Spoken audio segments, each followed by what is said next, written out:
샬롬, 샬롬. 우리 JMK 문법 오늘 20과 후엄을 공부를 하도록 하겠습니다. 그 후엄으로 들어가기 전에 지난 시간에 공부한 것 복습을 잠깐 하도록 하겠습니다. 우리가 제17과에서 자음 변화를 공부했습니다. 자음 변화. 왜 자음이 변하죠? 자음은 고정된 것이 아닙니까? 그죠? 그 자음이 변한다. 그러나 두 개의 자음이 연속적으로 나올 때는 좀 불편하지 않습니까? 그죠? 그래서 뭔가 어두움, 알렙을 첨가하기도 하고 또 자음이 서로 부딪힐 때 불편하니까 도치가 되기도 하고 그리고 탈락하기도 하고 동화되기도 한다. 그래서 자음 변화. 그 다음에 제18과에서는 자음 중복을 공부했습니다. 그죠? 우리말 한국어에서는 자음 변화가 없습니다. 자음 중복이. 그런데 히브리어에서는 자음이 중복되니까 의미가 변하는 그런 케이스들이 나왔습니다. 그리고 가상 중복이 있었습니다. 가상 중복은 뭐예요? Virtual Reality라는 게 뭐예요? Virtual은 있는 거예요, 없는 거예요? 우리의 눈에는 안 보이지만 있는 거죠. 현재 육안에는 안 보이지만 있다. 그래서 PL형 같은 데서 이바르 같은 경우에 그 다게시가 들어가야 되는데 후엄이니까 넣을 수가 없어서 가상적으로 있는 것으로 여긴다. 그게 이제 가상 중복이 되겠습니다. 그리고 이제 또 강한 중복이 있었습니다. 그죠?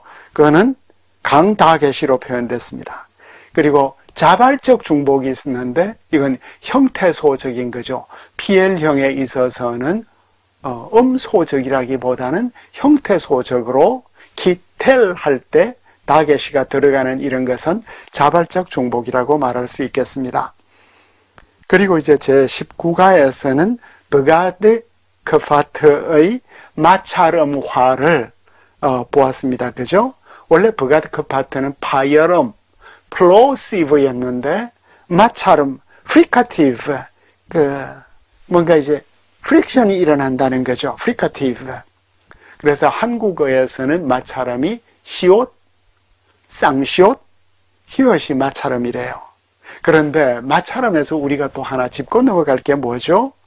우리말에는 히브리어 마찰음 표기가 없는 것들이 있어요. 예를 들어서 베트가 버가 되면은 버는 우리가 표기를 못 하잖아요. 버를 V를 그죠? 그 다음에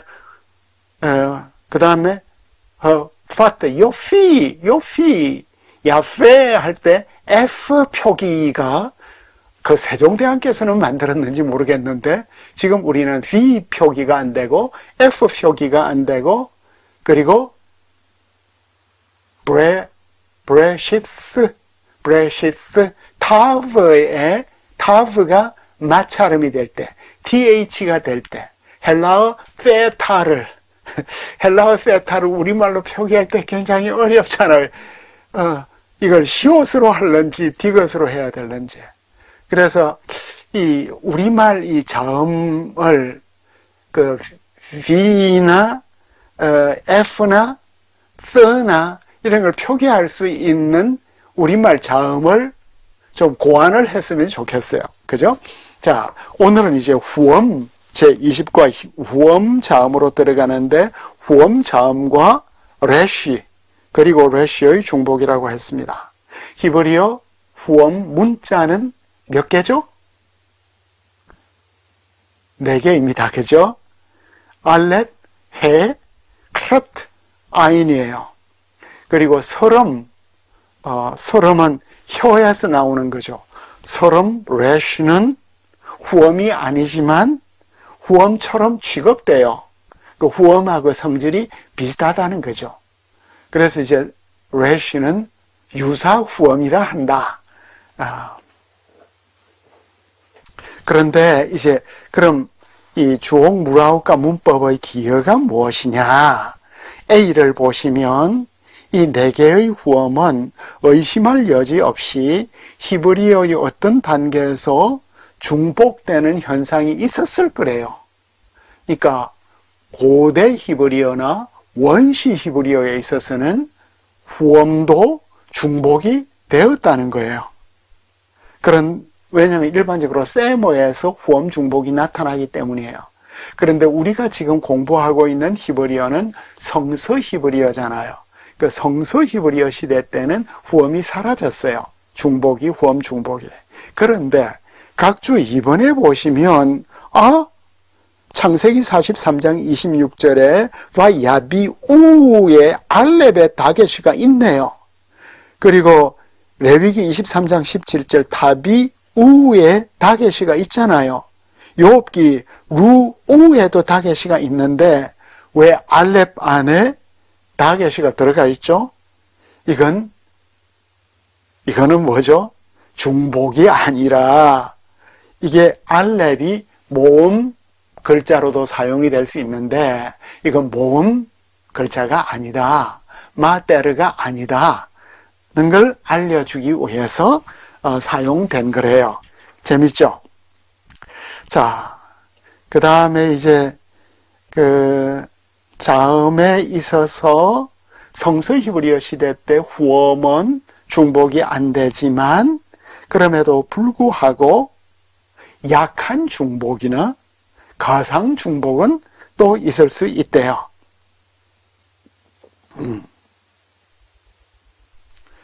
어떤 흔적이 남아 있다는 거죠. 그리고 서럼 레쉬는 완전한 중복뿐만 아니라 약한 중복도 될 수가 없대요. 자, 그 다음에 보니까 히브리어에서 원래 완전한 중복을 갖고 있던 후엄은 약한 중복을 유지하고 있는 경우가 있다. 후엄에 약한 중복이 있대요. 그 대표적인 것이 피엘 미완료, 예바 에르. 여기에 다게시, 아인에 다게시가 없는데 왜 약한 중복이라고 하죠? 그죠? 이거 없잖아요. 그런데 B에 보니까 가상 중복이 있을 경우에 그 음절은 닫힌 것으로 간주되며 그것의 모음은 닫힌 중첩 음절에서 전형적인 것이다. 그 중첩 음절에서 예카텔, 여기에는 다게시가 있죠. 그런데 예바에르는 가상 중복이잖아요. 그죠? 아인에 없으니까. 그러니까 지금 이 책에서는 약한 중복이 아마 가상 중복의 의미로 사용이 된 것 같아요. 왜냐하면 예바에르에 다게시가 와야 되는데 안 왔으니까 이걸 약한 중복이다 혹은 가상 중복이다 이렇게 말을 하고 있는 것으로 여겨집니다. 그런데 가상 중복이 되는 현상이 좀 불규칙적이래요. 이제 중복이 강한 순서를 만든다면 카트, 해, 아인, 알렙, 레쉬라고 해요. 자, 그래서 지금 B로 가니까 가상 중복이 있을 경우에 그 음절은 닫힌 것으로 간주되고 그것의 모음은 닫힌 중첩 음절에서 전형적인 것이다. 예바 에르는 전형적이죠. 가상 중복이 없을 경우에 그 음절은 열려 있고 그 모음들은 열린 음절에서 전형적인 것으로서 카메츠, 세레, 홀렘이 있는데 예바레흐에서 여기에는 예바, 여기에는 음절이 열려 있다. 예바레흐. 그 다음에 베라흐. 원래는 베레히 돼야 되는데 베라흐. 그 다음에 보라흐 형태들을 갖는다. 좀 어렵군요. 그 다음 C로 가니까 좀 더 공부를 해봅시다. 헤트의 자발적인 중복이 있는데 헤트에는 때로 자발적이고 가상적인 중복이 일어난대요. 이 특성으로 완전 중복이 약화된 것으로 설명이 된 게 아니래. 그 약화된 것하고 가상하고 자발적인 것 사이에 좀 차이가 나타나는 것 같습니다. 자, 봅시다. 어쨌든 이거는 헤트음의 어떤 특수성 때문인데 아흐에 가상 중복이 있다는 거죠. 왜요? 복수형이 아힘인데 여러분들이 여기에 음력된 것을 보면 아힘이 우리가 음력을 한다면 헤트가 하나여야 하는데 원래는 아힘이라는 거죠. 아힘. 그죠? 헤트가 두 개가 음력이 됐죠. 그죠? 아힘이다. 이렇게 표현이 되고 있고, 그 다음에 카탈 형태에 속하는 수사 형용사, 에하드에도 가상 중복이 있다. 가상 중복이 있다.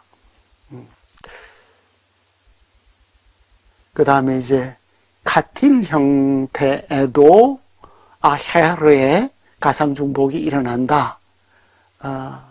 가상 중복이 일어난다. 그래서 아헤레트고 아헤림이 일어난다. 그 다음에 이제 5번에 가니까 전미사를 가진 명사 미브타흐에서도 가상 중복이 일어난다. 이와 같은 중복은 히브리어의 어떤 독법 전통에도 나타나지 않는데 그러나 헤트와 같은 그 앞에 오는 모음의 특성을 통해서 추론될 수 있다. 그러니까 헤트 앞에 오는 모음의 특성을 통해서 헤트 안에 이게 가상 중복이 있다는 걸 추측할 수 있는데 아힘 같은 경우에는 원래 알렙 밑에 이 카메츠가 있죠. 그 다음에 에하드. 그런데 이게 에하드가 원래는 째레잖아요. 째레인데 일반적으로 표기될 때는 쇠골이잖아요. 그러니까 원래 표기된 것이 약화되는 어떤 이런 현상이 있기 때문에 여기에 가상 중복이 있는 것으로 추측한다는 거죠. 이 과목은 제가 알고 있는 히브리어 지식의 범위를 좀 넘어가서 설명하는데 어려움이 좀 있었습니다.